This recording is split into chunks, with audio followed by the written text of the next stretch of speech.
ഈ ഞമ്മളെ പൊരേന്റെ ഉള്ളിൽ കയറി എന്തിനാണ്? പാമ്പിനെ പിടിക്കാന്. ഈ ആര് പാമ്പ് പിടുത്ത കാരണം? വെറുതെ പറയാണെന്ന്. അവിടെ ഒരു പാമ്പ് ഇല്ലായിരുന്നു. അങ്ങനെയാണെങ്കിൽ ആ പാമ്പ് എങ്ങനത്തെ പാമ്പായിരുന്നു? എങ്ങനത്തെ പാമ്പെന്ന് ചോദിച്ചാൽ തലയും പാലുള്ള പാമ്പായിരുന്നു. അല്ലാണ്ട് പിന്നെ കൊമ്പും കാലുള്ള പാമ്പിനെ നീ കണ്ടിട്ടുണ്ടോ? ആ പാമ്പ് എങ്ങനെ ഇരിക്കും എന്നാണ് നമ്മൾ ചോദിച്ചത്. പാമ്പ് ഇരിക്കണല്ല, ഏഴതായിരുന്നു. എന്നാൽ ആ പാമ്പ് ഏത് ജാതിയിൽപ്പെട്ട പാമ്പായിരുന്നു? ജാതിയാ? നെറ്റിമൊരു കുറിയുണ്ടായിരുന്നു. അപ്പൊ അയ്യകാരാവും. ബെസയുള്ള പാമ്പായിരുന്ന ബെസയില്ലാത്ത പാമ്പായിരുന്നു? കടിച്ചാലല്ലേ അറിയൂ.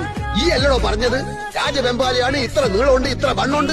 നീളത്തിലും വണ്ണത്തിലും എന്ത് കാര്യം ആചാര്യ? കൊത്തിയ മയ്യത്താവൂലേ? പക്കെങ്കിലും നമ്മള് പാമ്പിനെ കണ്ടിട്ടില്ലല്ലോ. കണ്ടിട്ടില്ലേ? കാഴ്ചകളായി പോയി നോക്കി. നമ്മളെ പൊരയില് നമ്മള് പാമ്പിനെ കണ്ടിട്ടില്ല എന്നാ പറഞ്ഞു. പോയി കാണും. അങ്ങനെ തോന്നുമ്പോ വരാനും പോവാനും നമ്മളെ പൊരയെ മറുമ്പോ പാമ്പിന് വലിച്ചു കൊടുത്തിട്ടാ. പാമ്പിന്റെ ഇഷ്ടല്ലേ? നമ്മളെ പൊരയില് പാമ്പ് കേറിയിട്ടില്ല. അറിയാം. നമ്മള് കണ്ടിട്ടില്ല. കാണാത്തത് ഉണ്ട് എന്ന് നമ്മൾ വിശ്വസിക്കൂല.